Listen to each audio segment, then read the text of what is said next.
오늘은 내신 2등급 대 학생들이 어느 대학에 지원해야 될지 깔끔하게 정리해드리겠습니다. 2등급 대 초반, 중반, 후반 3개로 구간을 나눠서 비교과도 상, 중, 하 3가지 경우로 나눠서 무려 9개의 경우로 모든 경우를 완벽하게 정리해드릴게요.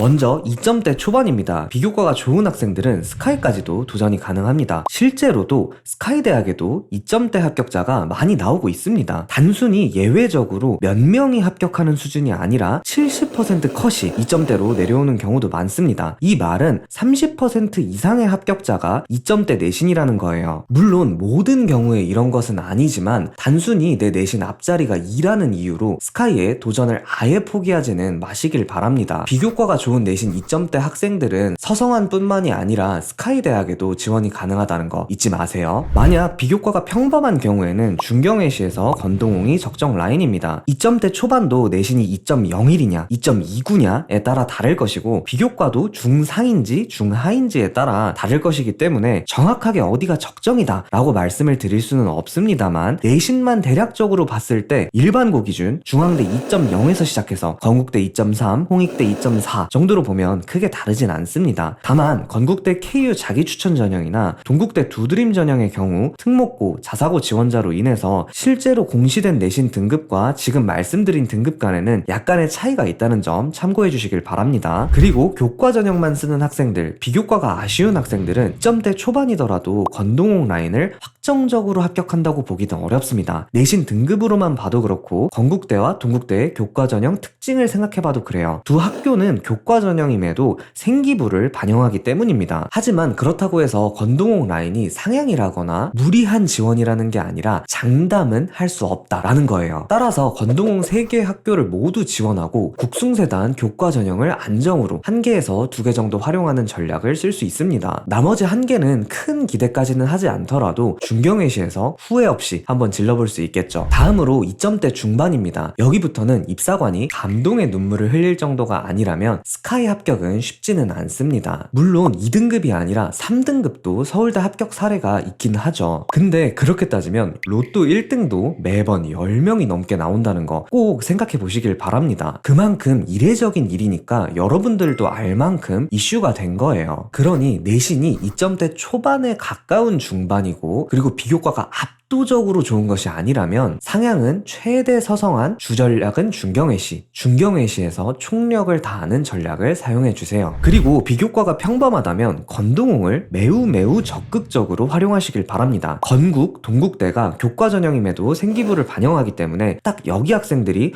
건국대 교과, 종합, 동국대 교과, 종합 4개를 모두 다 지원 가능합니다. 선택의 폭이 매우 넓어요. 단 충분히 지원이 가능하다는 점에는 의심의 여지가 없지만 무난하게 합격한다는 거는 또 아니기 때문에 선택지가 많다는 이유로 건국대 2개, 동국대 2개, 홍익대 하나를 다 써버리면 안정해서 하향을 쓸 게 딱 하나밖에 남지 않아 버려서 후회를 하는 경우가 발생할 수 있습니다. 건동홍이 주 전략인 건 맞지만 국숭세단 이하의 안정 카드도 반드시 몇 개가 필요하다 라는 거 명심해 주시길 바랍니다. 이제 이번에도 비교과가 아쉬워서 교과 전형만 쓰는 케이스 말씀드리겠습니다. 당연히 비교과가 아쉬우니까 앞서 말씀드린 경우에 비해 한 단계 내려오는 것이 맞지만 여전히 건국대와 동국대의 학생부 교과 전형은 도전 가치가 있습니다. 아무리 생기부를 반영한다 해도 교과 전형인데 비교과를 반영하는 것이 아닙니다. 학업 역량을 판단하는 건 똑같은데 그 방법이 단순히 내신 등급, 숫자만 가지고 하는 게 아니라 원점수 표준 편차 그리고 세특의 일부 내용을 가지고 판단한다는 것이죠. 그래서 비교과가 약한 학생들도 학업 역량이 좋다면 2점대 중반 이상의 내신 등급을 갖췄다면 충분히 도전해볼 만한 가치가 있습니다. 다만 적정 라인은 국숭세단에서 광명상가이기 때문에 건국, 동국의 비율이 너무 높아지면 위험하다는 거는 참고해 주셔야겠죠. 따라서 먼저 확실한 안정카드인 명지대, 상명대, 가톨릭대 등을 확정을 해놓고 그 다음에 내가 쓸 수 있는 남은 카드를 가지고 상향 전략을 구성해 보시는 걸 추천드립니다. 마지막으로 2점대 후반의 내신을 갖춘 학생들입니다. 비교과가 좋은 학생들의 상향 지원 카드는 앞선 내용을 토대로 예상해 볼 수 있겠죠. 건국대나 동국대의 교과, 종합, 총 4개 모두 도전해볼 가치가 있습니다. 건국대와 동국대의 수시 전형에 대해서는 충분히 설명해 드렸어요. 당연히 홍익대 종합전형도 비교과가 좋으니까 도전이 가능합니다. 단 이렇게 5개를 전부 다 지원해버리면 마찬가지로 안정으로 쓸 수 있는 카드가 하나밖에 안 남기 때문에 신중하게 선택하셔야 합니다. 나의 객관적인 비교과 수준, 가치관, 정확한 내신 등급 등을 고려해서 이 5개 중에 몇 개를 쓸지 먼저 생각해 보세요. 그리고 비교과에 정말 자신이 있거나 아니면 내가 재수할 가능성을 감수하더라도 도전을 해보고 싶다 하시면 막 중앙대, 시립대 등을 조금 섞어서 구성을 해볼 수도 있겠죠. 그리고 비교과가 평범한 경우에는 국숭세단에서 광명상가를 조합하시면 됩니다. 국숭세단 라인의 경우 올해 면접에 대한 모집 인원 변동 이슈가 있었는데 변수가 많은 건 안정 지원일 때나 불리한 거지 이때는 변수를 기회로 만들어서 빈틈을 파고들 수 있습니다. 그리고 국숭세단에서 떨어지더라도 웬만하면 서울 안에서 마무리를 할 수 있는 라인이고요. 물론 매우 안정적으로 지원을 하고자 하면 인가경이나 직어국까지도 써볼 수 있겠지만 필수는 아닙니다. 재수는 무슨 일이 있어도 안 된다 라고 생각을 하시는 경우에만 1개에서 2개 정도 지금 말씀드린 대학들을 섞어주시면 됩니다. 이제 오늘의 마지막 9번째 경우네요. 교과전형만 쓰는 학생들입니다. 이 라인은 딱 인서울대학은 아슬아슬한데 그 이외의 대학은 거의 다 합격할 수 있는 딱 그런 상태라고 보시면 됩니다. 그러니까 명지대, 상명대 등의 소신 지원을 하면서 수도권의 유망한 대학, 인천대, 가천대, 경기대와 지방 거점 국립대학, 전북대, 전남대, 충북대, 충남대 이런 곳들이죠. 그리고 여학생들은 인서울여대까지 이렇게 안정 지원을 하시면 됩니다. 그래도 앞자리가 2로 시작하면 앞서 언급한 대학들은 몇몇 상위 학과들을 제외하고는 거의 다 합격할 수가 있어요. 그래서 이 학생들은 조금 다른 맥락에 고민을 하셔야 됩니다. 상향보다 안정 지원에서 더 신중해지셔야 돼요. 무슨 말이냐? 내가 인천대랑 경기대를 붙었다? 그러면 괜찮아요. 어디를 진학해도 다 비슷하고 크게 후회하지는 않을 겁니다. 나의 상황, 원하는 과를 종합적으로 고려해서 선택하시면 됩니다. 하지만 내가 인천대와 충북대를 붙었다. 그러면 이제 입결이 문제가 아니에요. 어디에 진학하는지에 따라 앞으로 나의 미래, 그리고 대학 생활, 등록금 이런 것들이 전부 다 달라질 수가 있습니다. 수도권과 직어국은 정답이 없지만 결이 진짜 많이 다르다는 거예요. 그래서 합격 확률이 높음에도 불구하고 고민을 많이 하셔야 됩니다. 입결에만 집중하지 말고 나의 미래를 생각해 보시길 바랄게요.